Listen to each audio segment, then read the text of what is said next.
Tuesday, I had a chance to catch up with Chad Anderson, head coach of the Chatham Cavaliers, on the Sports Buffet podcast. Chatham and William Campbell scheduled to go in Naruna on Wednesday.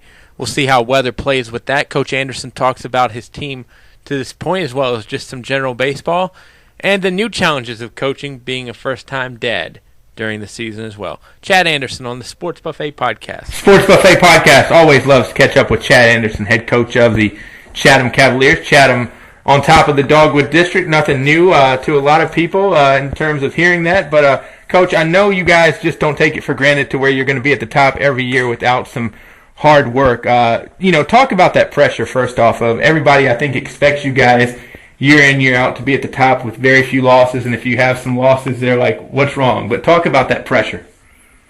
Well, we've talked about that with the team a lot. And we kind of explain it like, there's a bullseye on your back. The guys that have been here in the past just kind of set standards, and there is some pressure. You're going to see your opponent's best arm usually, and that makes a big difference. And baseball's a funny game, especially when people start throwing their ace at you and things like that. And we don't really look at it as pressure. We've got a very good assistant coach, and one of his favorite lines is that, pressure is a privilege. Right. So we look at it, as it is a privilege. So. How much do you want, and I know you guys have been good for quite a while, even back when you were assistant Coach Haymore there, too. How much do you know? I'm assuming a lot of your guys have observed the varsity, even has, 8th, 9th graders, maybe even younger if they can remember back that far. How much do you think that helps that they know the tradition before even you and Coach Haney and everybody can even talk to them? I think it does help a lot. We have a very good feeder program in the Chatham Youth League and the county baseball, and the kids from this area, they play together, and they practice at the school and use the softball field for practice, and so they see our guys out there, and my players are usually good with them, and talk to them. We've done camps in the past, and so the kids that are interested in baseball in this area, usually grow up, around the high school team, and they keep up with them. So yeah, they do. They kind of know coming in that we're not out here, to be mediocre, and we don't accept it. So. Let's talk a little bit about this edition of the Chatham Cavaliers. Of course, a lot of people, if they know one name, it's going to be Brad Hames. Talk about what he brings to your pitching staff. Brad is Brad's pretty special. He's done a lot for us over the last 4 years. His freshman year, we kind of threw him into the fire a little bit. He went out against Tunstall, and Tunstall had a very good team. He was a freshman, and he goes out and threw a great ball game, and we knew then that we had something special. And if we've got a big ball game and we can get him on the mound, we want him out there, and it does a lot for us, with our confidence. When Brad's on the mound, you're going to be in the game. Teams aren't going to get a lot of runs. Teams aren't going to blow you out with Brad on the mound in any way. He's a strikeout pitcher. If he gets in the jam, you're not necessarily looking for a double play to get out of it, because he can punch out 2 or 3 guys in a row. When you look back at it, how important do you think it was that you kind of threw him in the fire right there at the beginning in terms of where you guys are and where he is now? I think it helped. I watched him grow up playing there in the youth league. I knew, that he was going to be, a gamer, and that's what he is. He's a gamer, and I'll never forget walking up to the mound. His freshman year, he got in the jam. It was like the 4th or 5th inning. I walked up to the mound and started talking to him. And the first thing that I wanted to say to him as I approached him was, for him to settle down. And as I got to the mound, I didn't know what to say, because I just looked at him, and he was as calm as he could be. And I knew then. Like I said, he's a gamer. He's a competitor. That same year, he started in the region championship game as a freshman, and gave us, I think, like 3 2/3. Really good innings against Madison County, and I think, he kept us in it early, and I think Kurtz picked up the win in relief in that game, but he kept Madison County in check. And I think, he stepped right in as a sophomore. He got some good innings in as a freshman, and his sophomore year, his first team All-State, and had a pretty dominant year. And he knew, coming into that season that he was going to have to, carry the load on the mound. So. Now, you talk about him being a strikeout pitcher, but I think it was last year, it might have been the year before, you can correct me if I'm wrong. I think it was a game against Gretna to where he came in and threw, 6 or 7 innings in relief just because the game went long?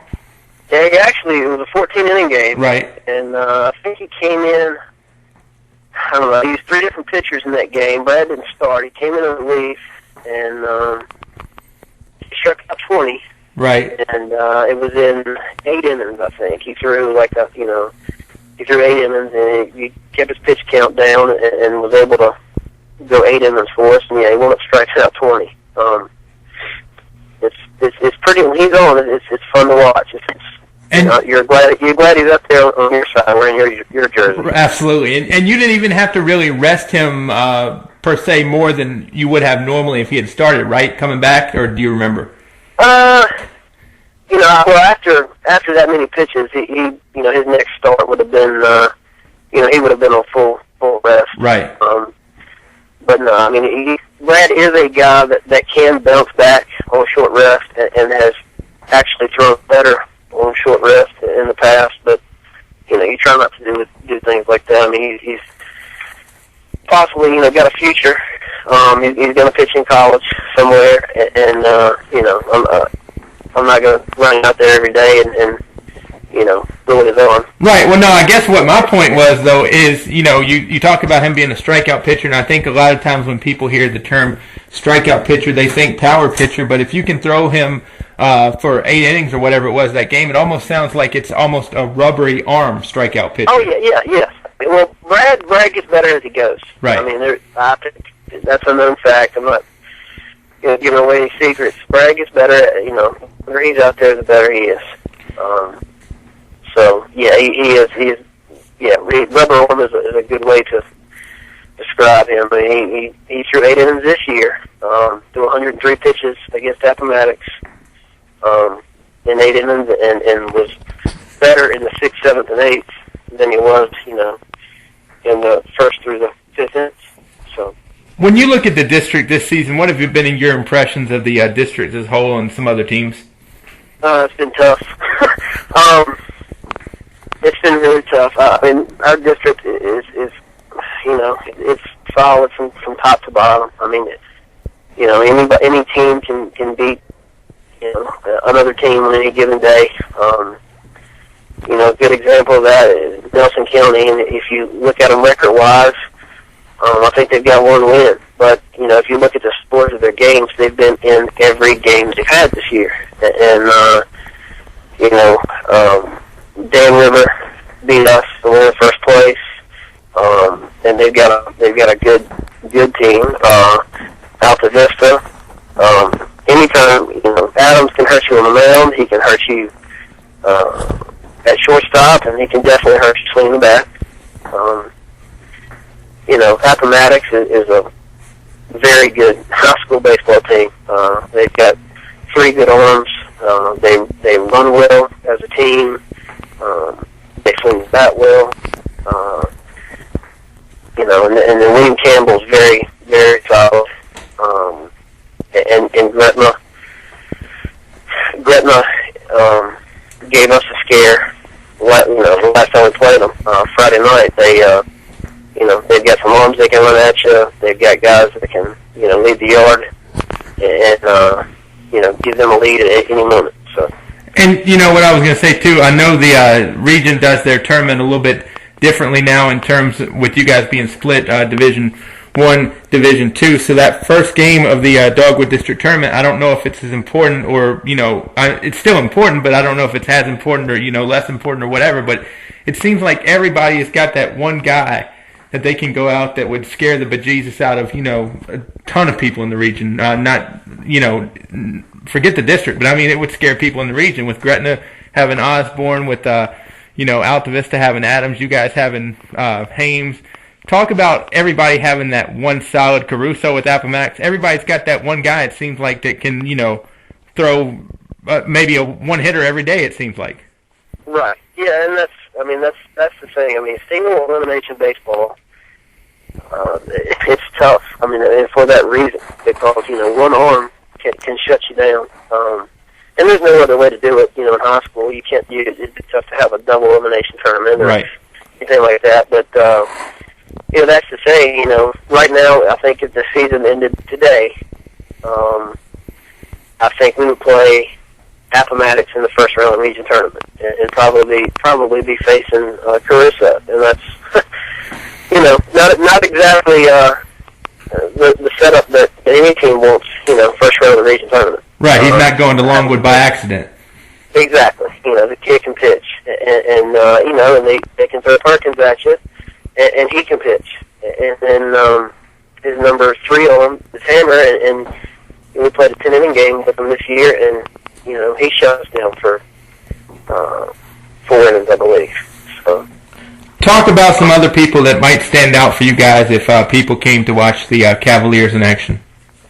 Well, the biggest difference maker for us on the mound this year, we knew going in that Haynes was going to be tough, but Zach Kozic has been great for us on the mound. He's been our number 2 arm, and he's thrown some big games for us and given us a lot of really good innings. And he's definitely a guy that if we do something in the playoffs, he's going to be a big part of it. Travis Younger is a senior that can play any position on the field. He catches when Haynes is on the mound, and he plays short for me when Haynes isn't on the mound. And since Travis has gotten behind the plate for Brad, it has just been night and day. And the 2 of them are good friends, and they just think well together, and it's really helped Brad. And Stanley Shelton is a guy that's had an up and down year this year, but he's got a ton of ability. Jody Malera's had a great year for us. Joey Klein's had a good year for us.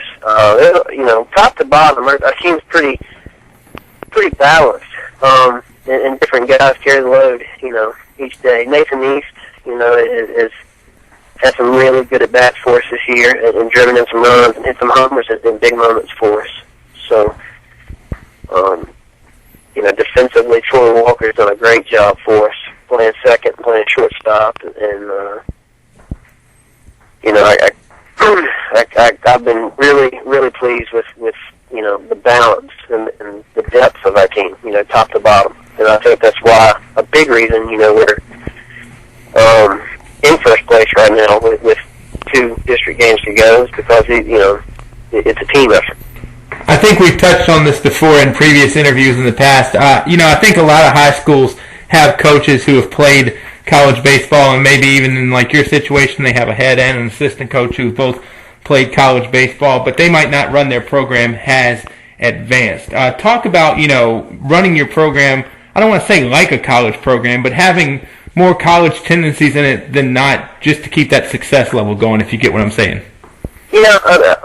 We probably practice longer than most teams. I don't know, but we do a lot of the things that Kyle and I did in college, and it's helped us a lot. I mean, it's a blessing for us, that we played for a guy as knowledgeable as Coach Fulton at Averett, and learned a lot from him, and we just try to, carry that stuff over, to our players. And we have a meeting at the beginning of the year, and our coaching staff, between varsity and JV, that's our goal, is we don't want our guys, to be underprepared for anybody. And, that's kind of the way we did it in college, and that's the way we see things now. If we're going to lose, we're going to lose, but our guys are going to be prepared. And that's kind of the philosophy we take in, and, we make sure the guys don't coast. We talk a lot about doing things right, not doing things halfway, and not accepting, mediocrity. That's something that we really preach to our guys. So. How important is it, too, no matter, even if it's a freshman on your team or if it's the senior on the team, when you tell them to do something, they understand why you're telling them rather than just going to do it because Coach Anderson said so? Yeah, I mean, we do try to give an explanation, and that is important. I mean, we talked about hitting, making an adjustment at the plate. The first thing that I try to talk to them about is, what has this guy been doing to get you out? And, where have your outs been? So, okay, we're going to make this adjustment because, you've been hitting, 8 out of 10 ground balls to the shortstop, and we've got to do this, and that's a big, to get a kid to listen to you, I really feel like, they need to know why. They need to understand, the reasoning behind, what's going on. But most of my guys, that's the thing that really has impressed me over the last, I think this is my 7th year here as a head coach. I don't have to give them an explanation necessarily. I mean, we try to, but we've got kids that come from just great families, and if we tell them to run through a wall, they'll do it. I mean, they've got discipline. We don't have behavior problems. We've got well-mannered kids, they're respected kids in the community and in the school, and they listen to what you say, and they're intelligent kids. They can make adjustments. They can do things, and that makes a huge difference for us. And we've just been fortunate enough, to have, guys that can do those things. 2 final questions for you. William Campbell coming up on Wednesday. Andy Haggis Generals right there battling, right there around 6-3 in the Dogwood. What worries you about Coach Haggis' group as they are, kind of a hungry team because they want that second or third, or maybe even if they get you guys, can get into that first spot somehow? Yeah, they are scary. I mean, they're scrappy. They Coach Hagan and the coaching staff, they do things right. I got a lot of respect for those guys, and they can swing the bat, and they're solid defensively, and they can run some arms at you that can keep you in check, and they can recognize holes in hitters and exploit them, and it's going to be a good game. There's no doubt about that, and you just hope you can score more runs than them. That's what it comes down to. So. Final question for you, Coach. As always, appreciate your time. The biggest win you have this year might not be on the field, but you have an 8-week-old little girl. Talk about how much fatherhood has changed your life, and do you feel like it's changed the way you coach at all? Well, it's pretty special. I've got an amazing wife, and she understands that I put in some long hours, and it has changed things, as far as times, I want to go see some teams that we may match up against in the region tournament, and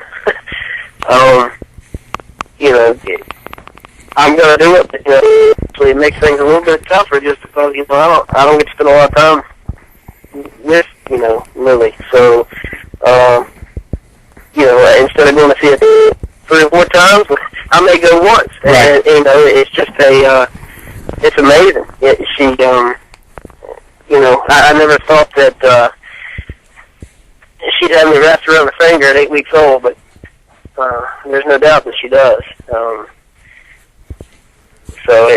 It's tough. It's tough at practice when you're not getting a lot of sleep and you're going to bed late at night and you're putting in a lot of hours of practice. It's definitely tough, but it's worth it. Yeah, and as a father too of 2 little girls who are a little bit older at 5 and 4, I would say that time that you spend with them is more precious and valuable than anything else. But with that being said, do you think that affects, because the VHSL has the rule now to where you could essentially practice, all year long with the exception of some weeks here, weeks there? Does that affect the way that, I've had some coaches say, I don't want to see my guys that much. I want to give them a break from me just like I want a break from them. Do you think that, being a family person, you want to separate that time from baseball to where you don't want to see those kids every week of every month per se? Well, I mean, I do. I enjoy my time with with my players. Right. But yeah, there's definitely going to be some important decisions that I have coming up here in the future as far as with fatherhood and things like that. But yeah, year-round practice can be a big advantage. And for baseball, how big of a deal do you think it is, though? Do what now? For baseball, how big of a deal do you think it is? Because I know you've been around football, you've been around basketball as well. For baseball, how big of a deal is it in terms of going year-round to where, it might seem trivial because you guys don't really have as many plays as a football or basketball team would in terms of, we're going to run the, pick and roll or whatever. You guys don't have the plays like that per se, but how big of a deal is it in terms of compared to another sport? Oh, it's a big deal because, I mean, guys can, you can oversee, for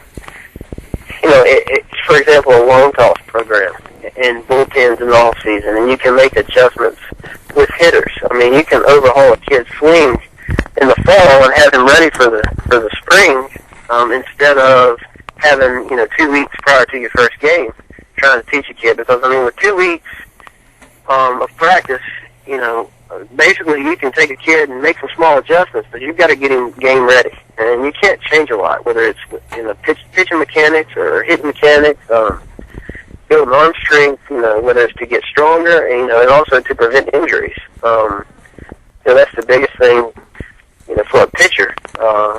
You're trying to build arm strength, but you're also trying to prevent injuries,